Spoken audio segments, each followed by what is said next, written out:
That means it's a go. Okay. Well, thank you. It's 4:00 in Arizona time. That's where we are. 5:00 Central time. We're going to hop right into it. This is our very first topical discussion. I do plan on doing more of these. And so I wanted to start with protein because that's what the challenge group is currently on. Okay, so I do have some notes here to help me stay focused, but Erin is going to be looking through all of the comments and interrupting as necessary for questions. So please send your questions through as you have them. A little bit of information about myself. I think a lot of the people on this live are challenge participants and one-on-one clients. So you already know my approach to life and healthy living specifically. I am a very muscle-centric person. I try to incorporate weight training to prevent the disabilities of aging. And aside from weight training and longevity, nutrition is so important for longevity and preventing lifestyle-caused chronic diseases. So I do not recommend any fad diets to people. I do not encourage restrictive eating or cutting things out. I encourage adding good things in. So starting with protein, the reason why it's important is for several reasons. Louie's getting playful down there, of course, once we start this live. But protein helps you be fuller for longer, slows down the absorption of carbohydrates when they're eaten together. It requires higher amounts of energy from your body to digest versus carbs and fats. It aids in fat burn, increases metabolism, preserves muscle mass during a caloric deficit, which I know a lot of people are not only trying to put on muscle, but to lose body fat. And then finally, promotes muscle growth. And that last reason is really the biggest push on why I recommend the quantities that I recommend, which what are those, you might ask? I really encourage at least 30 grams at each meal and try to get 3 to 5 meals per day of that amount. And the reason why that is so specific is because of the amino acids that are found in proteins, specifically animal proteins that have high leucine. And when you get that dose of about 3 grams of leucine in about 30 grams of protein, it does stimulate muscle protein synthesis. So that's the baseline that I recommend is the 30 grams per meal, 3 to 5 meals per day, especially at breakfast. An even more precise target is to take your body weight or your ideal lean body weight and to match 1 gram of protein per pound of body weight. And that can be a really high number for people, especially if you're just starting.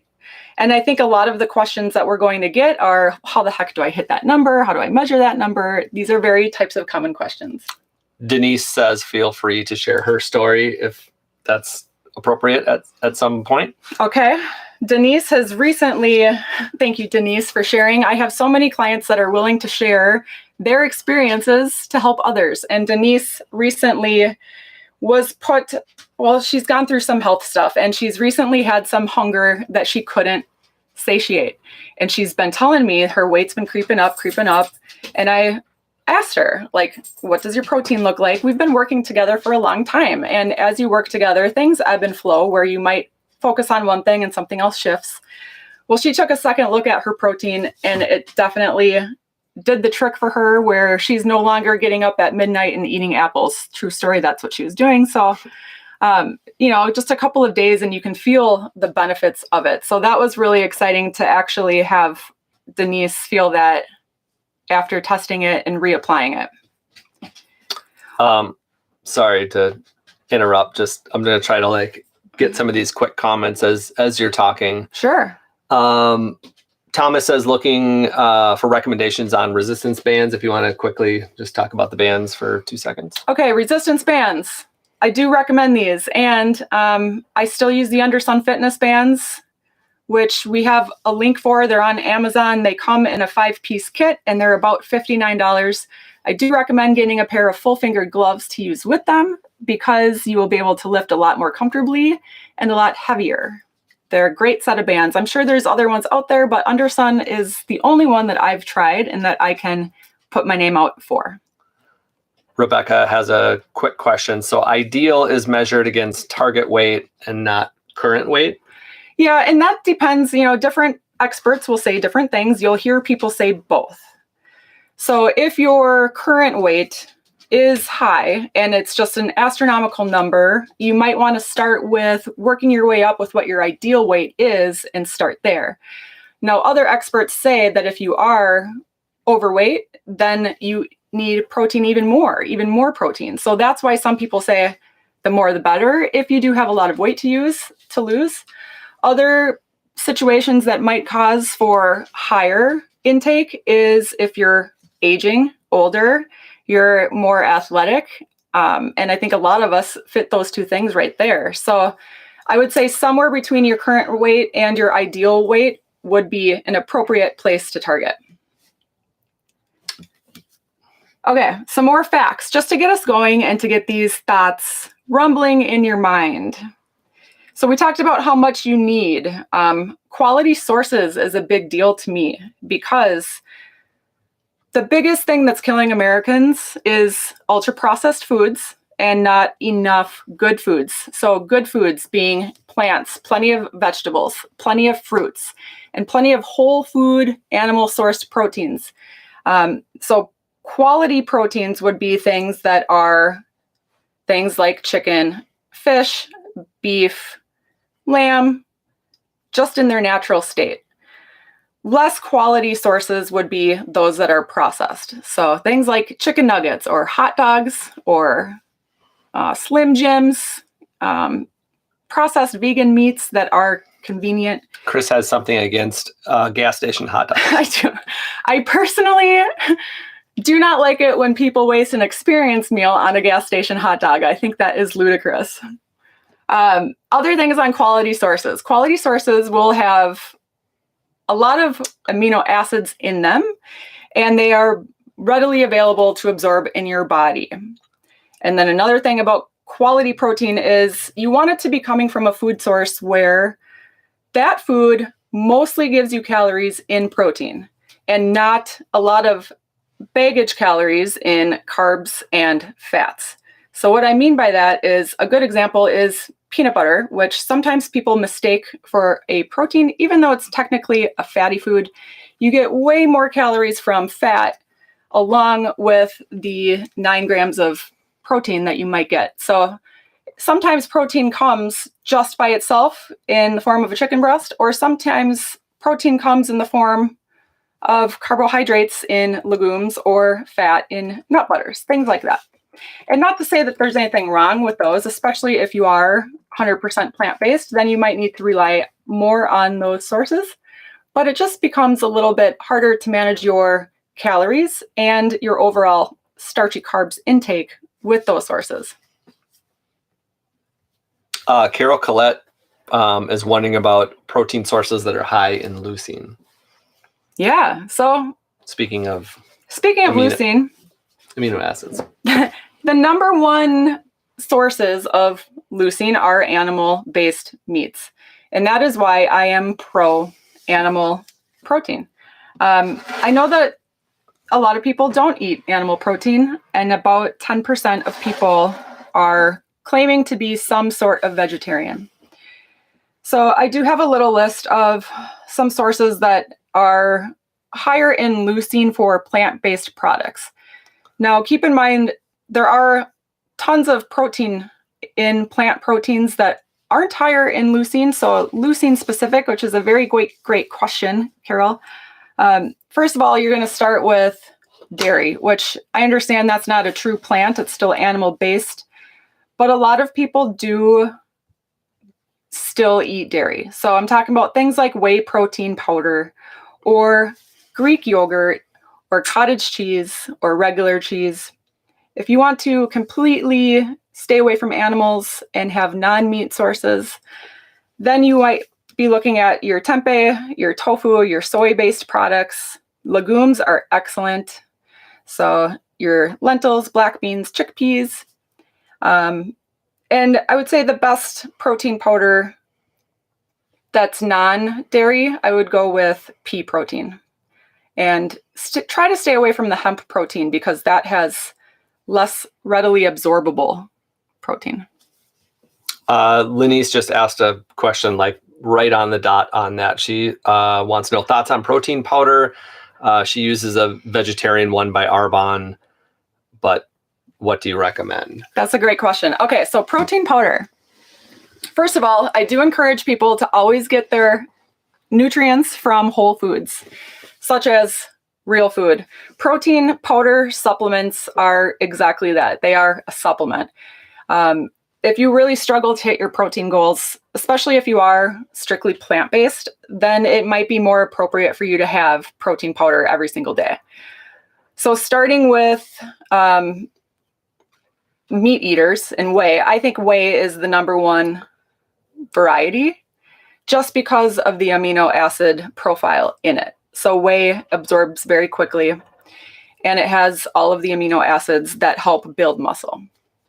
When you're looking for a protein powder, it's really important to flip it around, look at the ingredients, because there's a ton of protein powders that are filled with garbage.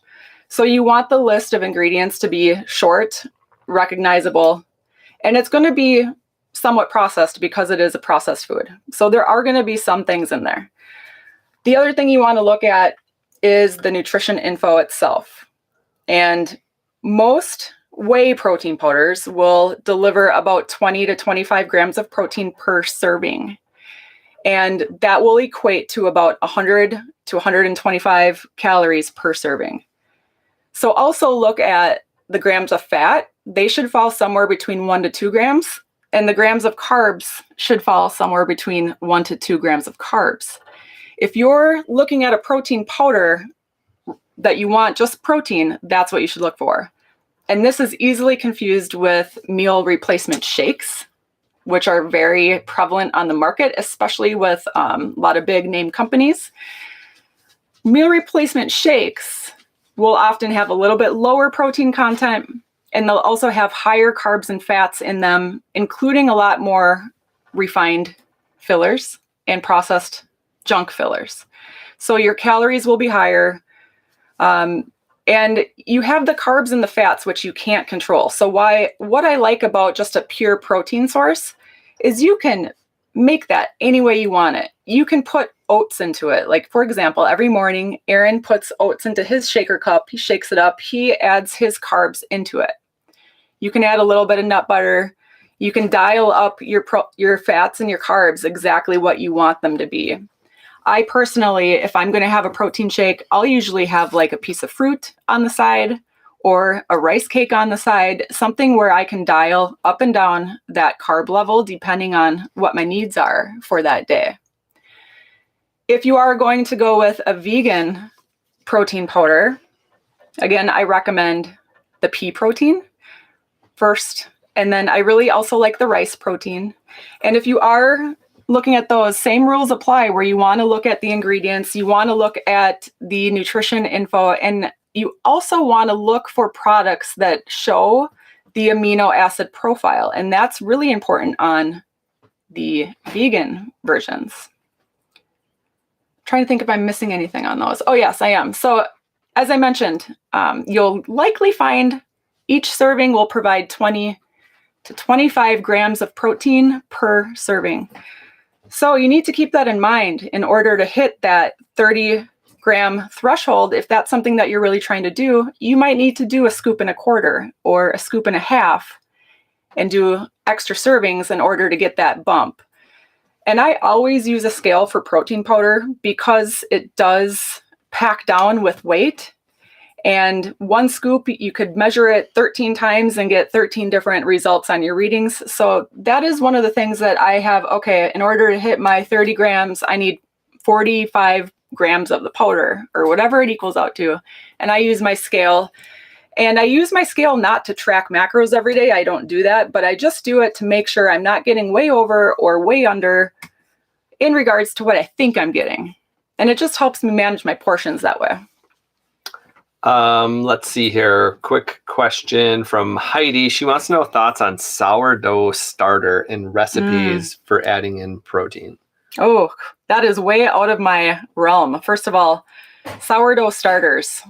I would love it if somebody would mail me some of those. I love sourdough. I don't know anything about making them. I don't know anything about adding protein to them. So if anybody that is on the chat here knows about it, type it in and fill it in. I'm sure somebody out there, maybe Molly. Maybe Rebecca or Kathy. Those three are my top whole food plant-based. They love to cook in the kitchen, and they're always amazing me with their creations. So. Yeah, we'll come back to that if it comes back up. But one more question from Shelly. She wants to know about pork as a source of protein. Pork is an excellent source of protein. And one thing that I didn't mention on the quality scale of animal protein, the gold label of all animal source proteins is pasture raised. So if you can have animals that are out grazing the earth and eating grass and eating a variety of different plants, those are all upcycled into the animal, which then is more healthy for you. So if your budget allows and if your location offers, try to seek those out. If you can't afford them or you can't find them, don't sweat, do what you can, and make the best choices based off what you have to work with. Maybe you want to share what we're thinking about doing. Okay, so I've been doing, I'm constantly learning, constantly researching, and I want us to always eat as healthily as we can. And so I'm trying to make an effort to support local ranchers. And I found a really great website. I'll link it in the show notes once we do this, but it actually shows you pasture-raised products in America. It's especially hard for nomads because I don't just have my local CSA that I can support, or I don't have my local rancher that I can have reoccurring orders with. So I want to find a place, and I found one about 2 hours from us, and I want to do a big order on pasture-raised items such as chicken, beef, lamb, pork, eggs. And some of you might know that we still have a Dometic CFX cooler in our truck. We had that in there while we lived in our tent in our truck.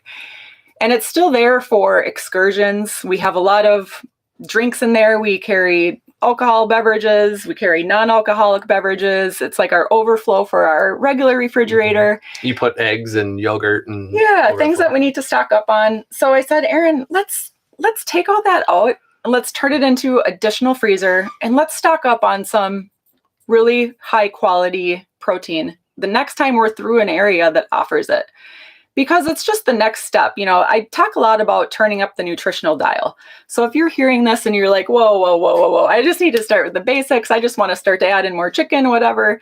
That's great. Start with that. Start with where you are and dial it up a little bit.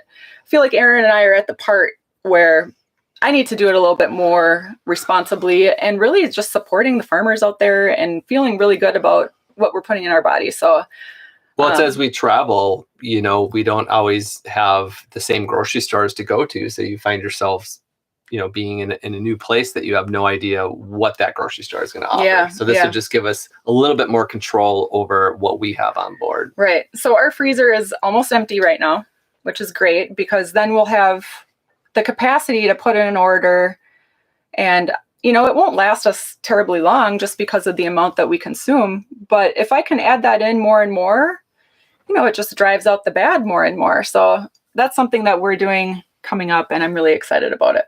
Yeah. So if anybody does that type of, what do you call it, where you order like from a local butcher, sometimes you can get a quarter, half cow. Yeah. I know sometimes that happened. I was just looking at what a half cow, I think a half cow was 200 to 225 pounds of meat, and it required a 7 to 8 square foot fridge. And those that are in an RV, that's crazy. Or a freezer. So in the Airstream, our refrigerator was 3 cubic feet, and currently we have 10 cubic feet. So if we were to purchase half a cow, that would be 8/10 of our refrigerator space, which obviously isn't happening. Mm-hmm. Yeah. Carmen wants to know what your process is for measuring and storing proteins that you've cooked.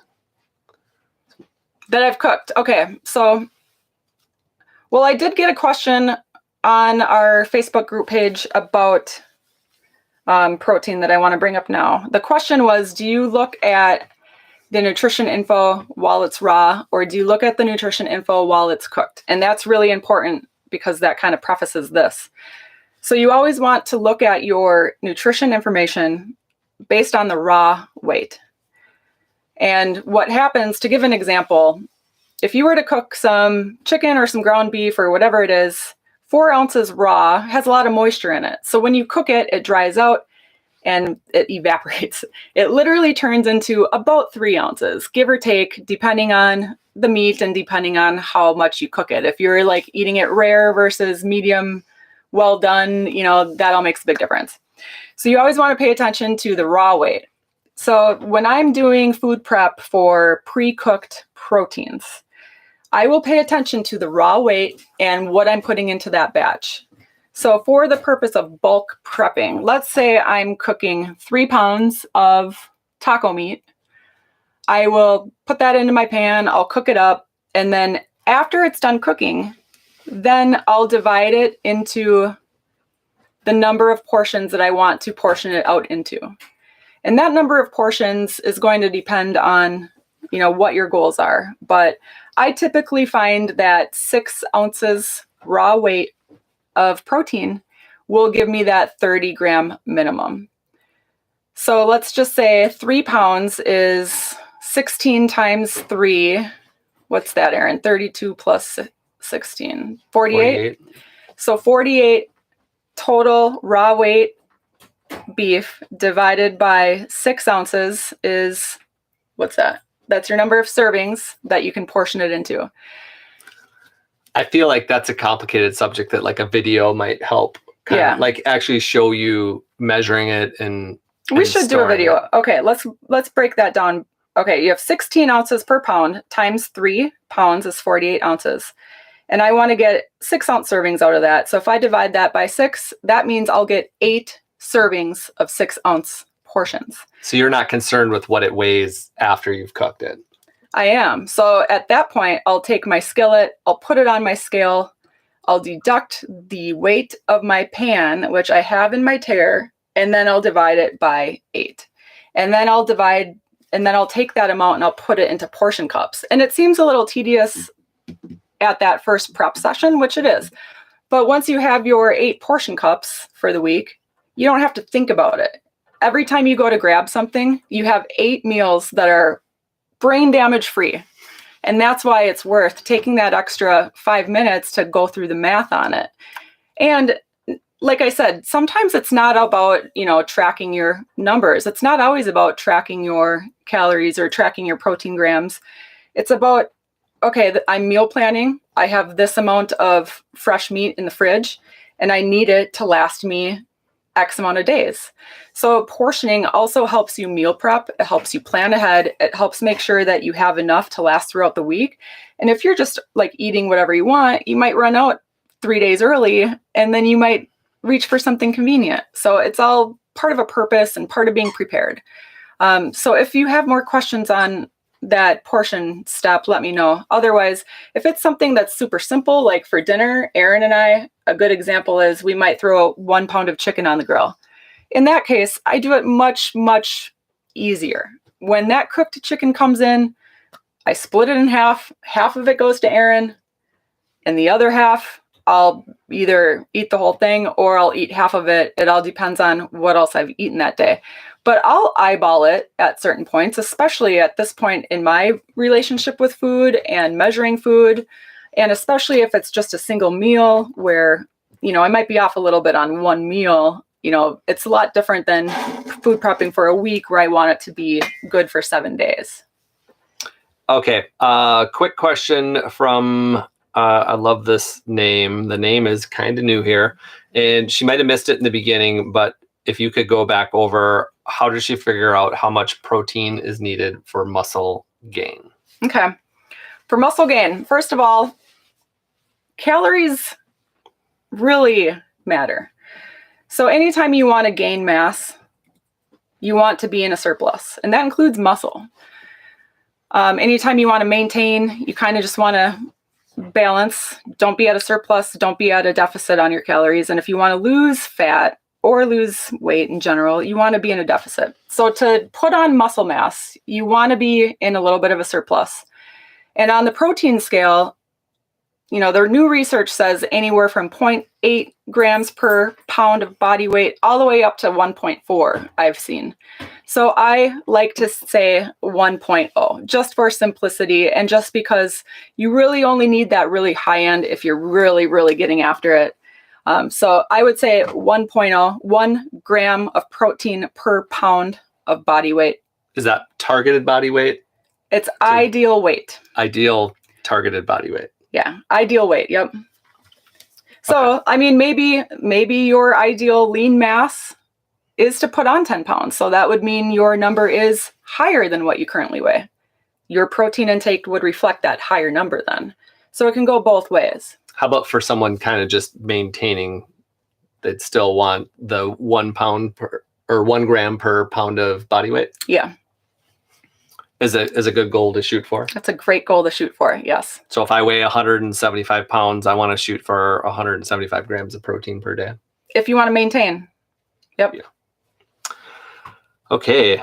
Let's see. A lot of people are commenting about the helping the farmers. Heidi says my daughter is a farmer and has chickens and beef that are grass fed, so they'll stock up when they make it to Minnesota. We're also from Minnesota, by the way. You should send us her information so we can plan ahead and come to Minnesota with an empty freezer. Yes. Molly's talking more about the sourdough bread. It does have more protein, but she doesn't quite know the science behind it. She bakes with whole grain flour. You knew Molly would be in on that one. Yes. Chuck's an expert on sourdough baker. Let's see. Talking about the refrigerator space. Yes. I know a lot of the questions, I got other questions online about when I prep, do I put a lot of prepped meat into the freezer with it being pre-cooked?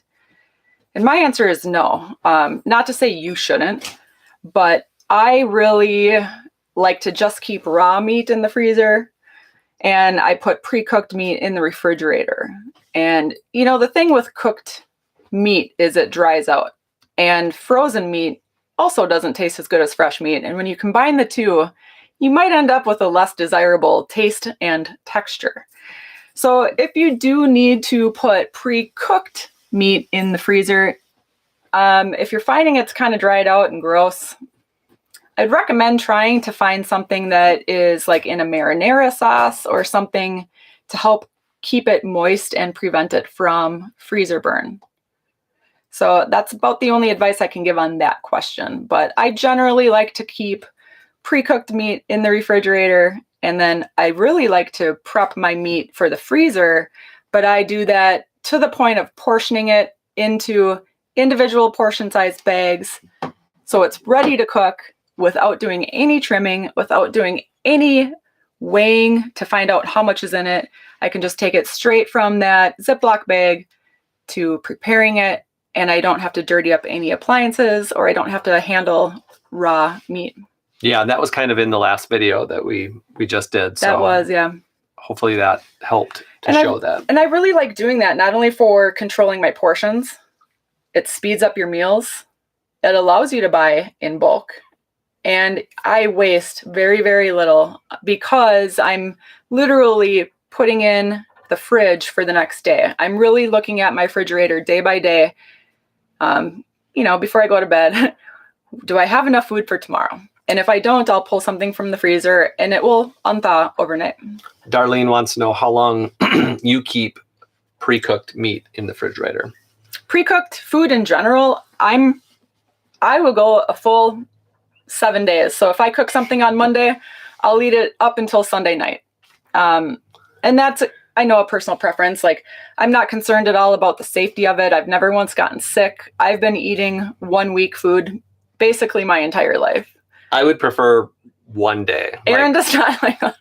And that's like, I'm kind of spoiled because Chris loves to cook, and so she does a lot of, fresh cooking, but one day leftovers. I just don't like leftovers. I never did as a kid, and that's tough for some people. Yeah, and I know some people are more middle of the road, like maybe every 3 days. So sometimes you might food prep twice a week. You might do your grocery shopping and food prepping twice a week. Another good way to do it is just a rolling prep where, every few nights you might do an extra triple batch on dinner and just give you enough prepped food to last you the next couple days. And that way you really don't have to think much about it. Just every few days you do it. But I personally will do up to a week. That's a lot. What are you giggling at? Did you find something? Somebody making fun of me? Jen said one day leftovers. She thought yeah. Aaron likes leftovers on day 0 when they're fresh. Yes. What did I just miss here?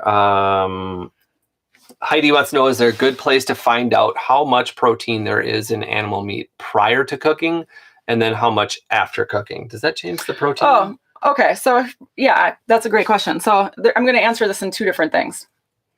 First of all, when you're looking at the protein content in different animal proteins, you always want to look at the ingredients label for that specific product, if it's on there. So the reason is different leannesses have different protein contents. So if you're looking at 4 ounces of 70% lean ground beef versus 4 ounces of 99% lean ground beef, you're going to have a lot more fat in that 4 ounces of the 70%. So as the fat takes volume, the protein goes down. So you're going to have less protein in that. You're going to have higher protein in the more lean meats. So you always want to verify what cut of meat are you working with and know what that cut is. But I think what Heidi is asking is there an easy conversion for how to take cooked food and estimate what the raw portion might be for that food? And there's a general average. On average, it's about 75%. You lose about 25% of the weight. So if you cook 4 ounces of meat, it might weigh 3 ounces while it's cooked. So 0.75 ounce of a cooked chicken thigh might equal 1 ounce of a cooked chicken thigh. But that's not always the case, because some people cook their food more. Some people like their chicken really, really dried out and shriveled up and really seared. I like mine a little bit more juicy and tender. So our ratios are going to be different. That's why we eat a lot of chicken thighs, because I can cook those a little extra on the grill and they're still juicy. But if you do that with chicken breast, it's not the same. I can't handle it. It dries out. So yeah. That's a good mix for us. Yeah. So I would say typically you'll find to take your cooked weight, and it is, how do I word this? 0.75 is your cooked, 1 is your raw. Does that make sense? Yes, totally. But you might want to take your own averages, play around, take your averages, write down what it is raw, write down what it is cooked, and do the math on it and see what your personal cooking is, because that's kind of how I find mine. All right. Mark says he really enjoys your weightlifting reels on Facebook. So nice. That's good to get a little props on doing those. It does take a lot of time to like record, especially things just like our daily workouts. It's a lot of extra steps to just sit and record it. Because we just want to get right into the workout. Like we want to work out. We're not there to film. Yeah. We've actually had to put a system in place where I say, okay, Aaron, will you take shots of me? Do you either want to do it before our workout or after the workout? We never do it during the actual workout. It's either a preview or a review at the end, because we're there to focus, and you need to focus on those workouts, and you need to be mindful of them and be intentful with your workouts. But I'm glad to hear you like it. Rebecca says for whole food plant-based, we try to cook our lentils for the week, which allows us to throw beluga lentils in anything that needs a protein boost, like oatmeal. Yeah. That's a great tip. Lentils. Kathy says if you need to freeze meat that is cooked, you can undercook it a bit and then cook the rest of it when you're ready to eat it. That helps preserve some of the flavor. That's a good tip too. And texture. Yeah, that's a good tip. When I used to do bulk prep pre-cooked meat, and I used to be a little bit on the underside because I knew that I would, be putting it right back into that skillet again. I did that in the van, actually. Just make sure you don't grab it and eat it cold when it's not re-nuked. Okay, Lenice says, ideas for lunch. What simple items would my husband be able to put together? We aren't eating lunch at the same time, and I would like him to make his own healthy lunch. Well, that's okay. So that's where you're going to want to have some pre-cooked carbs. And carbs are different for every person. We'll get into another video on that too. So you could use me as an example. So carbs, if you have a metabolically fit animal machine like Aaron, he can eat 2 servings of quinoa at lunch every single day. So I like to have big batches of pre-cooked starchy carbs, whether it's brown rice, quinoa, white rice. If you don't fall into that category where you can't have starchy carbs at lunch, maybe it's having pre-cooked broccoli or some spaghetti squash or more of your carbs from vegetables rather than carbs from grains and things like that. But have that planned ahead. And then have your fibrous vegetables also so that they're ready to put into the air fryer. And then also have a plan for meat. So on this food prep video I recently did, I talked about having your foods prepped by categories: carbs, vegetables, and protein sources. And when you have those 3 components figured out, it's very easy to put your meals together. So what I do for Aaron is I'll take his pre-cooked starchy carb and I'll put it on a plate in the microwave. And then I take his fibrous vegetables and I fill it into the air fryer basket raw. And then I take my pre-portioned meat and I will put it on a little parchment paper. I'll season it up and he can grill that when he's ready to have lunch. So as soon as he puts that chicken on the grill, he puts 7 minutes on the air fryer and 2 minutes on the microwave, and everything comes together at the same time. And, you can adjust that where maybe cooking fresh protein is too much. That's where you do want to have that prepped protein available. So if you don't want to get the grill out, if you don't want to spend 15 minutes on lunch, then you have pre-cooked versions that you reheat. So that version of lunch that I just said, it takes about 12 minutes to grill the chicken or whatever it might be. And it takes 7 minutes in the air fryer.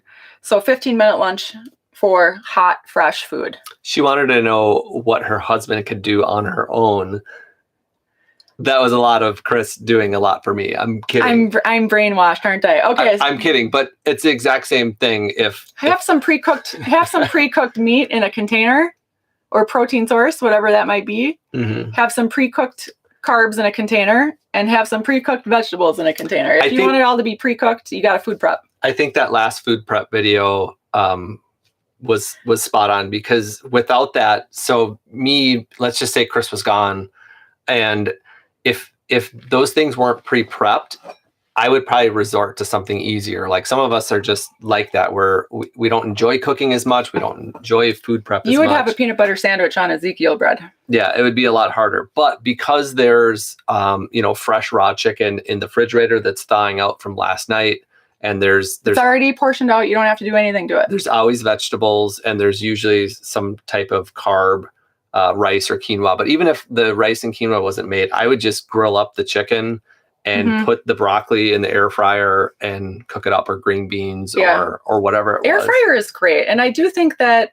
people who aren't capable of, if you're trying to get people to do their own food, which I totally understand, I've had my moments where I say to Aaron, it's this or a peanut butter sandwich. The air fryer is a great tool to get them to put their vegetables in there, put it on for 7 minutes, salt and pepper, a little bit of seasoning, and it's hot and delicious. Hopefully that helped. Kathy wants to know about a substitute for bread, using lettuce in place of it for reduction of carbs.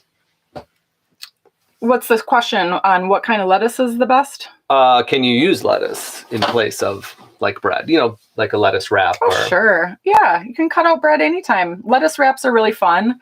I think that putting things in a lettuce wrap, it gives you that satisfaction that like you're eating with your hands, like tacos in a lettuce wrap, or there's the lettuce wraps at Asian restaurants where it'll have like the delicious chicken and water chestnuts and all that. I think lettuce wraps are a really fun way to still enjoy your handhelds while bringing the carbs in. And, talking a little bit about carbs, I think that that's a great thing to do. If you are watching your carbs, I highly recommend cutting out breads and pastas and saving your carb allotment for more nutrient dense foods. So things like potatoes, things like root vegetables, things like quinoa, those are going to be more nutrient dense than breads and pasta. And it's not that you can't have breads or pastas, but sometimes if you replace them with more nutrient dense vegetables and stuff, you'll start that you feel a lot better and you turn that nutritional dial. Rick is asking about eating raw veggies in the meal. Is that the same as cooked? And I like to do that as well. I eat a lot of raw veggies instead of cooking them just because I like them. But is it the same as cooking them, or is cooking actually worse for your veggies? So from a nutrient standpoint, raw vegetables, eating raw is so healthy. I think it's usually the opposite where people don't like raw as much as cooked. I would say eat what you like. There's certain vegetables that I really love raw, like grape tomatoes, cherry tomatoes, sweet bell peppers, cucumbers, snap pea pods. I really love those raw. Even green beans and broccoli, once in a while I'll eat raw, but some people really struggle to even eat vegetables at all. So they might need to cook them up. They might need to add a little bit of fat to them. They might need to add a little bit of acid to them, add some vinegar, add some salt. Like you might need to play around and find what veggies you like. I would recommend staying away from boiling. Boiling can leach out the nutrients more so than cooking them in the oven or roasting them in the air fryer. So raw is great. I would say that everybody could benefit from eating more plants. So however you can get them into your diet, that's the best way to eat them, especially if it means you'll keep eating them. For sure. Let's see. Kathy's talking about romaine and butter lettuce wraps. She likes those. Yeah, those are the two best. And kind of new here says low carb tortillas. A lot of people like to use those. Yeah, the thing I don't like about low carb tortillas is they have a lot of fillers in them. They have a lot of processed ingredients in them. Be careful about that. I mean, on that one, you have to choose your battle. Are you really trying to count your carbs and take a lot of fiber in and watch net carbs? Or, I personally would have a real homemade sourdough piece of bread than a low carb tortilla, but that's just me. Also, when you are looking at low carb products, don't be fooled by the things like net carbs. You really still need to look at the overall calories and the overall amount of carbs because you're still consuming that. So always pay attention to calories, always pay attention to the full amount of carbs, and always read the ingredients. And if you're looking at some of these low carb products that have a crazy processed list of ingredients, you might want to consider looking for something else.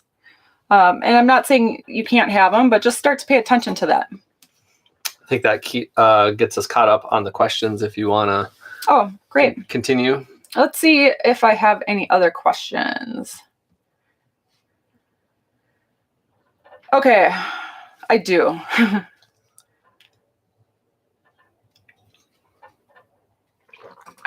Any ideas on adding protein to my plain diet would be helpful. I can't do many sauces, nothing spicy, no eggs, and shouldn't have dairy. Okay. So I would say dried spices and dried herbs would be your best friends to do dry rubs. And when I say dried spices, that doesn't necessarily mean spicy. There's so many good dried spices that you can do. My absolute favorite dry rub for chicken thighs is dried cumin and dried coriander with salt and pepper. And that combination never gets old to me. If you're trying to do a sauce, which you say you can't do and you shouldn't have dairy, coconut milk makes a good substitute for heavy cream. But I would stick with those. Just stick with the basics, just do like Dried spices, dried herbs, play around, fresh herbs. Fresh herbs are really where it's at. Do you want to touch base on opinions on protein bars? Oh, protein bars. Okay, so I did touch a little bit about protein powders. So everything I said about protein powders applies for protein bars. Protein bars are a little bit harder because there's even more fillers, there's even more refined sugars, and there's a lot more gunk in them. So it's even harder to find a good protein bar. I generally try to find protein bars that have 20 grams of protein. A lot of them out there only have like 8 to 9 grams of protein, and then the rest is carbs and fats. So look at that. Again, look at the ingredients. You know, protein bars are tough because they are super convenient, and we eat them once in a while, especially if we're out on trails and we need some food on our hikes. We'll put those in our bag. You know, it's not so easy to put a baggie of chicken in your hiking bag on a 100-degree day. That's kind of gross, but just read the ingredients. I don't have any specific brands that I really love because I personally haven't found one. I've been eating less and less protein bars over the years. I think I really, I relied on those a lot when I first started my health journey. And the ones I do use are like Quest bars, because they have that higher protein content and they have the lower fat and the lower carbs. However, I'm still not happy with the amount of ingredients in them, the amount of sugar alcohols in them. So that's the reason why I hesitate to really recommend them, because I really haven't found my perfect bar yet. I think that's a good point to talk about the protein level on the protein bars, because if you do look at the back of the labels, there is a lot of them that are half of what the next protein bar might be. So it's less of a protein bar, it's more of a refined a candy bar. Sugar candy bar. Yeah, it's really not a healthy choice at all. Yeah, they taste good, and of course they taste great. They taste great. Yeah, I think that higher 20 plus grams of protein. Yeah, so limits. I would try to find something with 20 grams of protein. Try to find something with 10 grams of fat or less. Try to find something with low sugar, and that's going to be the challenging part, because as soon as you find products with low sugar, they have sugar alcohols in them or artificial sugars, and then it's one of those things. Well, like, what's more important to you? Okay, Shelly wants to know whole eggs or egg whites, which is the bigger bang for your buck? Well, okay, eggs. Eggs, if you're having eggs for breakfast, each egg has 6 grams of protein. So if you wanted to hit 30 grams of protein, that's 5 eggs, which fat-wise, I can't remember the exact amount of fat. It's been so long, but I think it's like 5 grams of fat per egg. So that's also like 30 grams of fat right there. So what I like to do is take 2 eggs, you get all the flavor, and then you can add additional whites to it, or you can add an additional protein source with it. So you could add lentils to a couple of eggs. You could add some taco meat to a couple of eggs. That's personally what I do, is I like to take like 4 ounces of meat and I add a couple of eggs to it, just so it feels like breakfast. If you really like the egg whites, I would recommend getting it in the cartons, but make sure that the ingredients say 100% egg whites and that it doesn't have fake egg whites in it. Something to touch on with eggs, I know they've been vilified in the past, but a lot of people don't know, in 2015, the American Heart Association actually removed that rule that you shouldn't eat eggs and red meat, because recent studies are now showing that eating cholesterol foods does not raise your cholesterol. Now, the American Heart Association did not announce this to the public because they probably don't want to admit that they've been giving bad advice for 30 years. But that's just one of the things about nutritional science, is not all science is equal. There's a lot of debates. It's very political. I think we all know that there's a lot of conflicting information. But I would say do not be afraid of eating whole eggs, especially if you're just having a couple of whole eggs a day. Of course, I am not an expert in cholesterol or anything like that, so always seek your doctor for medical specifics. But I think it's good to know that a lot of the rules and research on saturated fats and dietary cholesterol are changing. And they're saying now that the cholesterol is rising and heart disease is rising as a result of refined flours, sugars, starchy carbs. And those are really the things that we should be paying attention to. You caught me in the middle of typing something.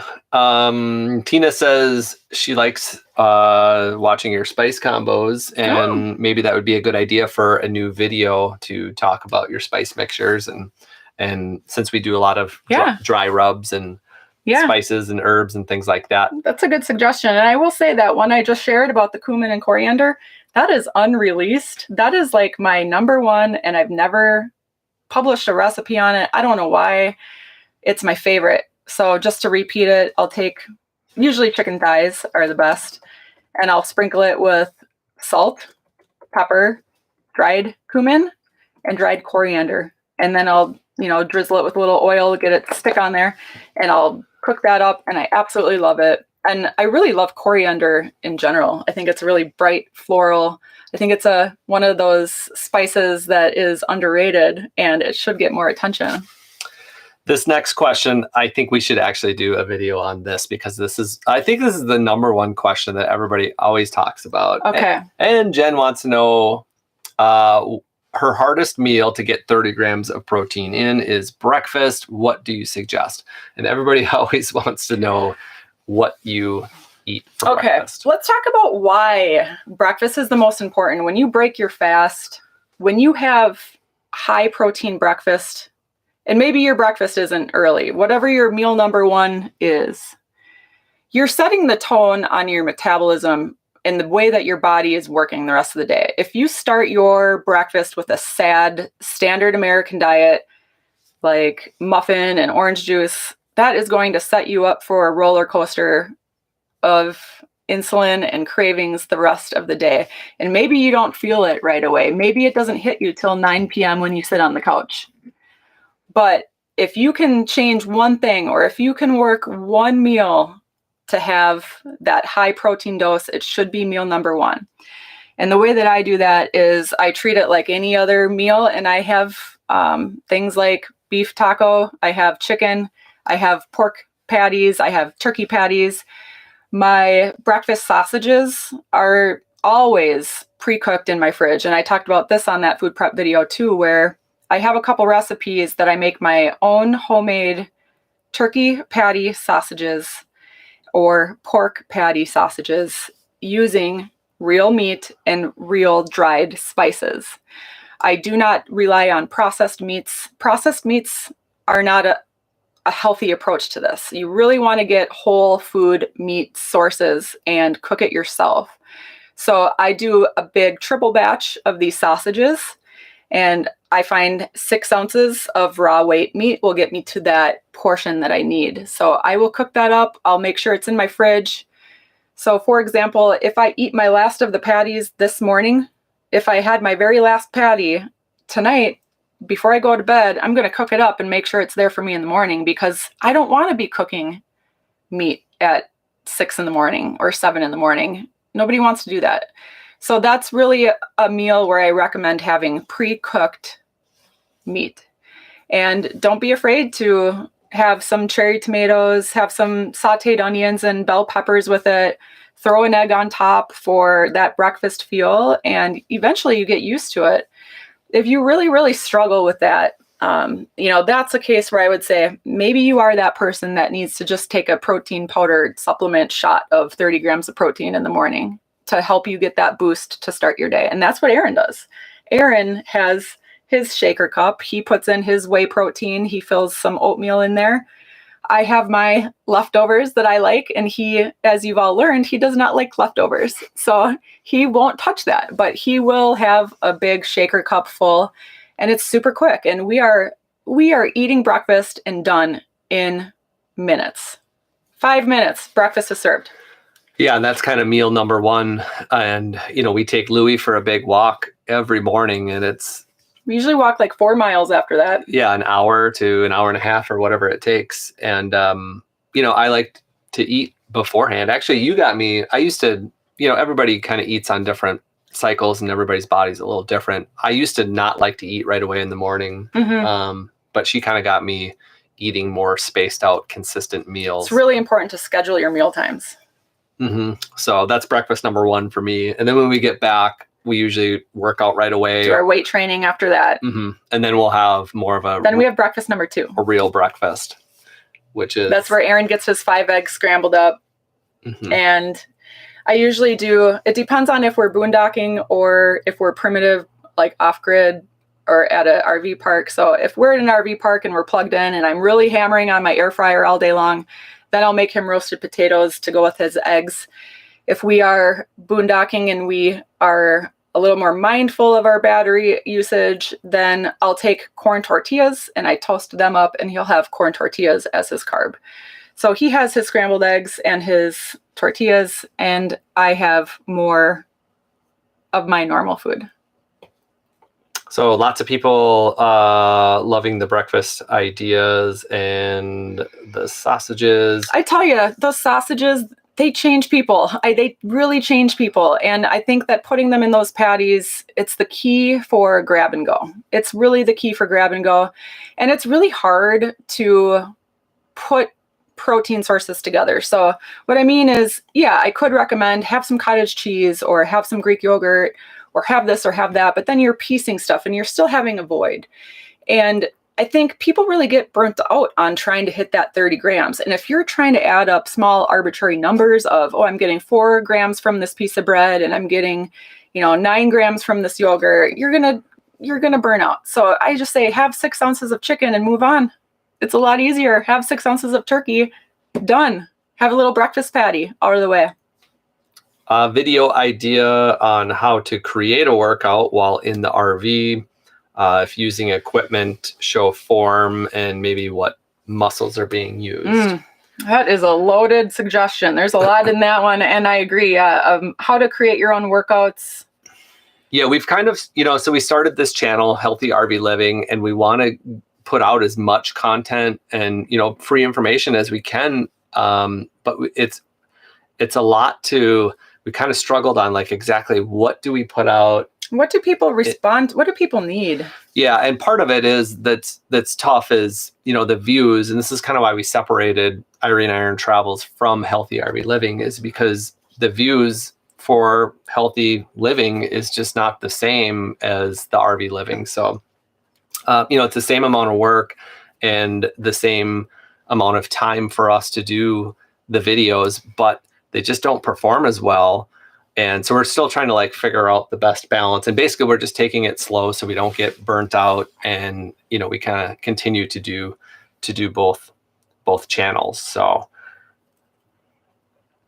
Rick wanted to know about if yogurt and fruit is a good option for breakfast, because that's kind of a common one that people eat. I would say it would be really good if you had a 4-ounce turkey patty on the side with it. Yogurt and fruit. If you're going to have a serving of yogurt, if you're having a serving of Greek yogurt, plain, that might bring in 15 to 20 grams of protein, depending on your brand and your serving size. I would say you still need a little bit more than that. Try to do a little bit of patty and add it to it. Mary wanted to say she's retired from the AHA and they are known for changing their stance in nutrition and exercise advice as new research comes to light. Excellent. So she just kind of wanted to put that out there. That's good. Thank you for sharing that. What's her name? Mary. Mary. Thank you, Mary. Yeah, I think that part of the struggle is, as a country, especially like medically, all of our hospitals, everything is so industrialized. It's really hard to push out announcements and changes. And how do people learn about it, right? Unless you're actively seeking out knowledge. And even if you are, there's so much conflicting information. It's really hard. So that's good to hear. Let's see. Kathy called us hobbits because we eat first breakfast, second breakfast. Well, we eat 4 meals a day. And so I don't know. That's a joke from The Hobbit, which I don't like. Chris has not seen that. I don't know that movie. I tend to stay away from sci-fis and wizardry movies. I do recommend scheduling your meals. I do recommend about every 4 hours is, for me, that's what I personally like. And that's what I recommend for people that are trying to schedule their meals. Where do they start? And every 4 hours is a good amount. Since we're on the topic of protein, that 30 gram per protein, this is a good thing to talk about.